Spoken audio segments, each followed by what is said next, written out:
تو پھر تو ضرورت ہی نہیں تھی, پھر تو ڈھول بجاتے ہوئے لوگ بلکہ اس پر پھولوں کے ہار پھینک رہے ہوں شاید الیکشن کمیشن پہ. لیکن نظر یہ آ رہا ہے کہ عمران خان صاحب نااہل ہونے جا رہے ہیں, عمران خان صاحب نااہل ہونے جا رہے ہیں. اور فوری طور پہ تو یہ ظاہر ہے وہ چونکہ صادق اور امین نہیں رہیں گے, ان کے بارے میں ثابت ہو رہا ہے کہ انہوں نے فراڈ کیا ہے, وہاں سے چیزیں اٹھا کے بیچ دیں. کیس بھی تو بڑا عجیب سا ہے نا کہ عمران خان صاحب جو سب دنیا کو چور ڈکلیئر کرتے رہے اور خاص طور پر توشہ خانہ کے حوالے سے باتیں کرتے رہے ہیں کہ یہ چیزیں اٹھا کے لے جاتے ہیں, فلاں گاڑی لے گیا, وہ فلاں چیز لے گیا, خود جب ان کی باری آئی تو جو 100-150 جتنے بھی گفٹ آئے تھے ایک بھی نہیں چھوڑا عمران خان صاحب نے, ایک بھی نہیں, ایک سنگل نہیں چھوڑا. وہ بڑے سے بڑی چیز سے لے کے جو مطلب 14-15 کروڑ سے اوپر کی گھڑیاں تھیں وہاں سے لے کر اور وہ کفلنگ تک اور جو بھی چیز تھی سب کچھ اٹھا کے لے گئے.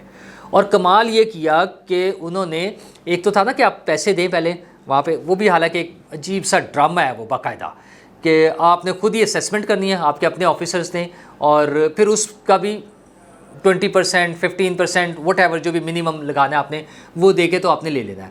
خان صاحب نے وہ بھی زحمت نہیں کی کہ جو لیگل ایک پروسیجر تھا اسی کو پورا کر لیتے. انہوں نے پہلے تحفے اٹھائے, بیچ دیے, پیسے کھا لیے, بعد میں آ کے اس کا کوئی اسیسمنٹ کروا کے جو بھی تھا چھوٹی موٹی رقمیں اس میں جمع کرا دی. یہ تو ثابت ہے نا, خود مانتے ہیں وہ. اور پھر ظاہر چور نے اپنی چوری کو چھپانے کے لیے کوئی جسٹیفیکیشن دینی ہوتی ہے نا, تو وہ یاد ہوگا آپ کو ایک انٹرویو میں انہوں نے کہا تھا وہ کچھ چیزیں تھیں تو پھر میں نے وہ بیچ کے تو بنی گالا کی سڑک بنوا لی. وہ بھئی آپ مامے لگتے ہیں. وہ خود ہی جو پی ٹی آئی کا ایک نعرہ تھا نا کہ تیرے باپ کے پیسے ہیں, کس کے باپ کے پیسے تھے یہ کہ آپ ڈیسائیڈ کریں گے ایز ون پرسن, آپ ڈیسائیڈ کریں گے کہ یہ پیسے کہاں استعمال ہونے ہیں اور کہاں سڑک بنانی ہے. سڑک بنانے کے لیے ادارے موجود ہیں, اگر وہاں پہ لوگوں کی رہائش ہے, اچھا یا تو آپ پورا بجٹ جو ہے خود لگائیں, اس کے لیے بھی موجود ہے نا. وہ آ گیا ہوا ہے کہ آئی تھنک 2 ملین شاید یعنی 20 لاکھ روپے یا کچھ اتنے انہوں نے دیے تھے سی ڈی اے کو وہ سڑک بنانے کے لیے. تو یا تو آپ پوری اپنی بنا رہے ہو اور وہ اپنے پیسوں سے بنا رہے ہو تو پھر تو چلو سمجھ آتی ہے کہ آپ کی رہائش ہے, پرائیویٹ آپ کی رہائش ہے, وہ بھی فراڈ ہے. حالانکہ وہ آپ کو پتہ نا ثاقب نثار صاحب نے ایک ریلیف دے دیا تھا انہیں, ورنہ وہ جمائمہ صاحبہ کی جو کلیریفیکیشن تھی وہ اس قابل نہیں تھی کہ مانی جاتی. لیکن بہرحال اس زمانے میں کچھ لوگوں کو شوق تھا انہیں صادق اور امین ڈکلیئر کرانے کے لیے, تو ان کی بچت ہو گئی تھی. بٹ وہ سراسر فراڈ تھا کہ انہوں نے لوٹ مار کے پیسے, اس میں سے تھوڑے سے پیسے وہ سی ڈی اے کو دیے اور یہ شو کر دیا میں نے تو سڑک بنا لی. بھئی آپ کا اختیار نہیں تھا, یہ بطور وزیر اعظم یہ آپ کا اختیار نہیں تھا کہ آپ چیزیں بیچیں اور اس کے پیسوں کے اپنی مرضی سے استعمال کریں. ہاں آپ ان اداروں سے کہیں اور وہ اس کا پلان بنائے, مختلف علاقوں میں سڑکیں بننی ہوتی ہیں, آپ کے علاقے میں بھی بن جاتی, اس میں کون سی بڑی بات تھی. پھر وہ گھڑیاں بیچنے والا جو سراسر پورے ملک کے لیے شرمندگی کا باعث بنا کہ آپ کو شہزادے نے جو 2 گھڑیاں دیں, سعودی شہزادے نے, محمد بن سلمان نے 2 خریدی تھی, ایک عمران خان صاحب کو دے دی اور ایک اپنے پاس رکھی. یہ سٹوری بریک کی تھی ہمارے دوست جو ہیں امداد سومرو صاحب نے, اور پھر اس پہ تو بہت کچھ چلتا رہا. تو وہ انہوں نے گھڑی بیچ دی اور وہ واپس پہنچ گئی ادھر تک بھی, سعودیہ تک بھی اس کی خبر پہنچ گئی کہ گھڑی بکنے کے لیے آئی ہے. ظاہر ہے جب دبئی میں گئی بکنے کے لیے انہوں نے کہا ہاں ٹھیک ہے خرید لیں. یار کیا سوچتے ہوں گے وہ ہمارے بارے میں. اور پھر ایک ایسا ہمارا لیڈر, ہمارا ایک ایسا حکمران پاکستان کا جو قرآن اور احادیث کے حوالوں سے اپنی تقریر شروع کرتا ہے اور جو دنیا کے ہر کونے میں جا کے اس نے صرف ایک ڈھول بجایا کہ میرے ملک کے لوگ بڑے چور ہیں اور میں ایک ایماندار بندہ آیا ہوں جو میں اس کو بچا کے دکھاؤں گا اس ملک کو ایمانداری کے ذریعے, اور میں ریاست مدینہ کی وہ مثال بنا دوں گا یا پتہ نہیں کیا کیا کر دوں گا, ساری جو باتیں کرتے رہے. اور ہوا کیا کہ خود چھوٹی سے لے کے بڑی تک ہر چیز اٹھا کے بیچ کر کھا گئے. اچھا اب اس کا ریفرنس ہے, ظاہر ہے اس میں جواب ان کے پاس کوئی نہیں ہے, ان کے پاس صرف ایک بہانہ ہوتا ہے کہ باقی پارٹیوں کا کیس ساتھ سنیں, وہ بھی تو لے کر گئے تھے. تو یہ تو ہر چور کہتا ہے. اچھا پھر اس بیس پر کیا فیصلے ڈیلے کر دیے جائیں. ایک چور یہ کہے کہ جی میرے علاقے میں جو ہے نا وہ 10 چوریاں اور بھی ہوئی تھی, سب کے چوروں کو اکٹھا پکڑیں پھر جو ہے میرے خلاف فیصلہ دیجیے گا. ایسا نہیں ہوتا خان صاحب. یہ جو آپ کے ڈسکوالیفیکیشن کا ٹائم آ رہا ہے نا یہ بڑا اہم ہے.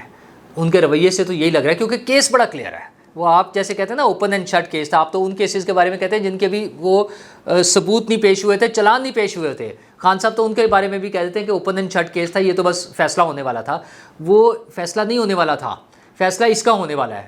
تو یہ کل سنا دیا جائے گا اور زیادہ چانسز یہ ہیں کہ عمران خان صاحب ڈسکوالیفائی ہوں گے فار لائف. اچھا پھر فار لائف پہ آگے کیس چلے گا, دوبارہ عدالتوں میں جائے گا اور عدالتوں سے ڈیسائیڈ ہوگا. جو فیصل واڈا صاحب بھی لے کر گئے ہوئے تھے, ویسے فیصل واڈا صاحب کو بھی بڑا مہنگا پڑا ہے. جیسے کل عمران خان صاحب گئے ہیں نا اپنا آڈیو لیکس کا کیس لے کے، اور جو انہیں مہنگا پڑنا ہے، آپ دیکھ لیجیے گا انہیں مہنگا پڑے گا، وہ اس کی انہیں خود سزا بھگتنی پڑے گی۔ اسی طرح فیصل واڈا صاحب جو اپنی نااہلی ختم کرانے گئے تھے تو وہ بھی انہیں الٹا پڑے گا، اور اس میں بھی انہیں مزید سزا ملے گی، کیونکہ جو جھوٹ پہلے خفیہ تھے وہ بھی کھل گئے ہیں، اور سارے یار پتہ نہیں کیا وہ کہتے ہیں سارا ٹبر جھوٹا ہے، تو وہ اوپر سے نیچے تک ہر بندہ جھوٹ بولنے پہ لگا ہوا ہے۔ تو آج جو ہے یہ جو فیصلہ ہونا ہے عمران خان صاحب کی نااہلی کا، اس کے بعد پتہ چلے گا کہ پھر یہ اب کیا آگے چلتے ہیں، مطلب وہ جو لانگ مارچ کرنا تھا اور دھرنا دینا تھا اور قبضہ کرنا تھا، وہ ساری چیزوں کا پتہ چلے گا۔ ویسے اس کی گنجائش کوئی نہیں رہی۔ ایک جگہ سے جو انہیں بہت زیادہ ریلیف ملتی تھی وہ ہے اسلام آباد ہائی کورٹ، اس کے لیے بھی ویسے تو عجیب بات لگتی ہے کہ شاید یہ ساری چیزیں اسکرپٹڈ ہو رہی ہیں، عجیب سی بات ہے نا، کیونکہ قانون اور انصاف کے مطابق چلنی چاہیے چیزیں۔ تو سپریم کورٹ میں جو ججز کی تعیناتی ہونی ہے خالی سیٹوں پہ، اس کے لیے کل وہ ڈیسیژن ہو گیا سپریم کورٹ کی طرف سے کہ سپریم جوڈیشل کونسل کا اجلاس بلا لیا گیا منڈے کو، تو اس میں جو نام آئے ہیں اس میں اطہر من اللہ صاحب کا نام بھی آ گیا۔ تو اطہر من اللہ صاحب بڑے بولڈ اور بڑے ڈفرینٹ قسم کے جج ہیں جنہوں نے ایسے فیصلے دیے ہیں جن کی ستائش بھی کی جاتی ہے، اور ایسے بھی بہت سے فیصلے جن پر ظاہر لوگوں کا اعتراض بھی ہوتا ہے، تو یہ تو ساتھ ساتھ چلتا رہتا ہے۔ تو وہاں سے انہیں بڑا ریلیف ملتا تھا عمران خان صاحب کو۔ پچھلے کچھ عرصے میں کوئی 35-36 کیسز ہیں اسلام آباد ہائی کورٹ سے جہاں سے انہیں ریلیف ملا۔ تو مطیع اللہ جان صاحب نے کچھ دن پہلے ایک سٹوری دی تھی کہ سپریم کورٹ میں ایک اجلاس ہوا ہے جس میں چیف جسٹس آف پاکستان تھے، اٹارنی جنرل تھے اور وزیر قانون تھے، اور وہاں کچھ چیزیں حکومت کے ساتھ ان کے معاملات طے ہوئے ہیں۔ اچھا، ویسے تو یہ عجیب سی خبر لگتی ہے، اس طرح کی باتیں نہیں ہونی چاہیے، لیکن بہرحال چونکہ ہوا تھا، اس میں ایک خبر کا حصہ یہ بھی تھا کہ اسلام آباد ہائی کورٹ سے اطہر من اللہ صاحب کو سپریم کورٹ بھیج دیا جائے گا تاکہ یہاں سے جو انہیں ریلیف مل رہا ہے وہ دروازہ بند ہو سکے۔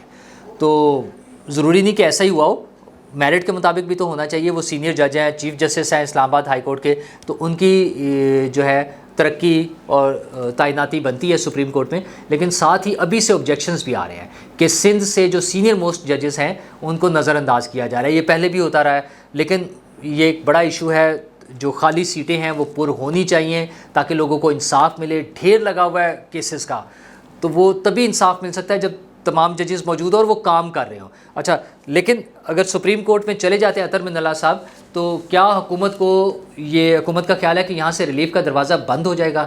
اور کیا حکومت کا خیال یہ تھا کہ یہ ریلیف آئین اور قانون کے مطابق نہیں مل رہا؟ کیونکہ اگر آئین اور قانون کے مطابق مل رہا تھا تو پھر اگلا آنے والا جج بھی یہ ریلیف دیتا رہے گا، اور سپریم کورٹ میں جا کے تو ویسے ہی پوزیشن بدل جاتی ہے۔ ہم نے دیکھا ہے کہ بہت سارے کیسز کے لیے جو اہم کیسز ہوتے ہیں اس کے لیے وہ مخصوص ججز کا وہ پینل بن رہا ہوتا ہے، ایک یہ تاثر بھی بنا ہوا ہے۔ تو اطہر من اللہ صاحب پتہ نہیں وہاں جا کر کیا کر سکیں گے، کیا ان کا رول ہوگا، اور کیا یہ ان کی تقرری جو ہے ہو سکے گی، چونکہ ابھی سپریم جوڈیشل کونسل کا اجلاس ہونا ہے، اس میں فائنل فیصلہ ہوگا، سارا پروسیجر پورا ہوگا۔